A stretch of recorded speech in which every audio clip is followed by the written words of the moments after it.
नमस्कार किसान साथियों, जैसा कि आप सबको पता है कि भाई इस समय पर जो गेहूं की बुआई का बिल्कुल ज़ोरों पर काम चल रहा है। अच्छे से गेहूं की बुआई का बिल्कुल पीक के ऊपर है। जो थोड़ा बहुत रहता है, ज़्यादातर निमट गया, थोड़ा बहुत रहता है। तो गेहूं की बुआई का अपना काम चल रहा है और हमारा अपना ये गेहूं का खेत है, इसका भी हमने कर दिया। और हमारा तो ये इतना आगेता है कि हमने ये 24 अक्टूबर को बो दिया था, लेकिन मौसम अच्छा होने की वजह से इसकी काफ़ी अच्छी चाल हमें देखने को मिल रही है। देख सकते हो आप, ये अपना गेहूं का, ये हमने सुपर सीडर के साथ अपना इसका बुआई कराई थी और ये अभी 20 दिन का ही हुआ है। और देखने में ऐसा लग रहा है कि लगभग महीने का हो गया हो। तो आप लोगों के साथ आज मैं गेहूं से रिलेटेड एक जानकारी साझा करूंगा, जितना मुझे पता है कि भाई हम क्या करते हैं कि गेहूं के खेत में इतना मेहनत करते हैं, कितनी मेहनत करते हैं, और लास्ट में हमारी फसल क्या हो जाती है कि वज़न की वजह से या ज़्यादा गिनकी होने की वजह से गिर जाती है।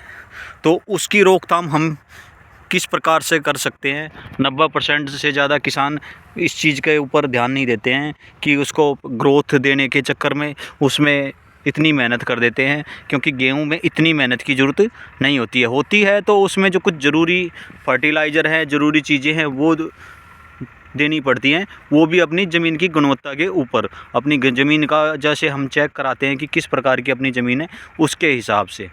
तो भाइयों, आज मैं आप लोगों के साथ शेयर कर रहा हूँ जो हम अपने खेत के अंदर, गेहूं के अंदर खासकर, और तो चल जाता है क्योंकि कुछ टाइम की, थोड़े बहुत देर समय की खेती होती है, लेकिन गेहूं का लगभग पूरा का पूरा 6 महीने में तैयार होता है खेत। 6 महीने की खेती होती है ये, और साल भर के लिए अनाज चाहिए होता है खाने के लिए। तो भैया इसको इस प्रकार के अपनी छोटी सी नासमझियों की वजह से बेकार मत करो।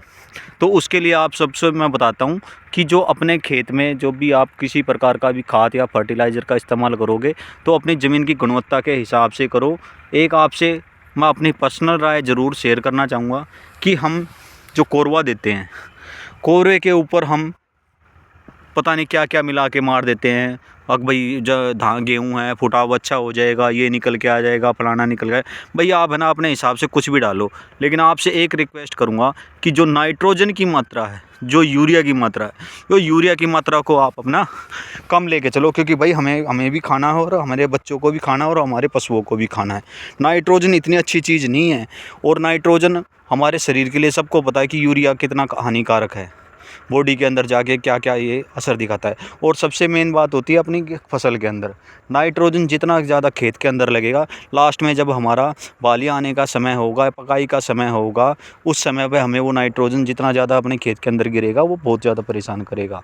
तो इसलिए भाइयों, अपना कंट्रोल में नाइट्रोजन डालना है।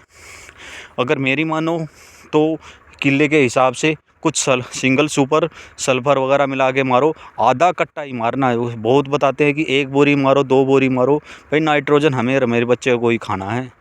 जो हम कहते हैं ये ऐसा रंग हो गया, वैसा रंग हो गया, इतना ज़बरदस्त हो गया मेरा खेत, भाई वो खाना तो हमें ही है। नाइट्रोजन इतनी अच्छी चीज़ नहीं है, और नाइट्रोजन जाके हमारे गेहूँ को बाद में जाकर परेशान करता है।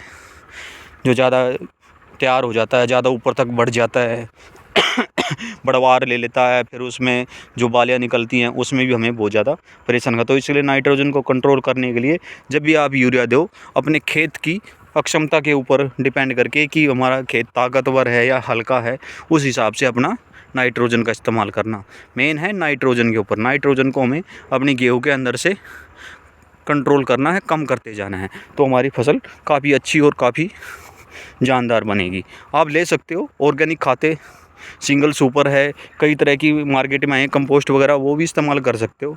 लेकिन आप गेहूं के अंदर, क्योंकि सारा का सारा देश गेहूं खाता है, और गेहूं के अंदर इतने ज़्यादा केमिकल गिरने, कहीं ना कहीं जाकर हमें उसका इफ़ेक्ट हमें देखने को ही मिल रहा है, जो हॉस्पिटलों में भीड़ लगी रहती है। तो कंट्रोल करो नाइट्रोजन का कम से कम अपनी फसलों के अंदर डालने के लिए, खासकर गेहूं की फसल के अंदर।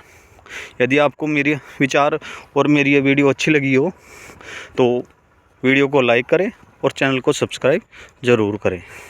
धन्यवाद।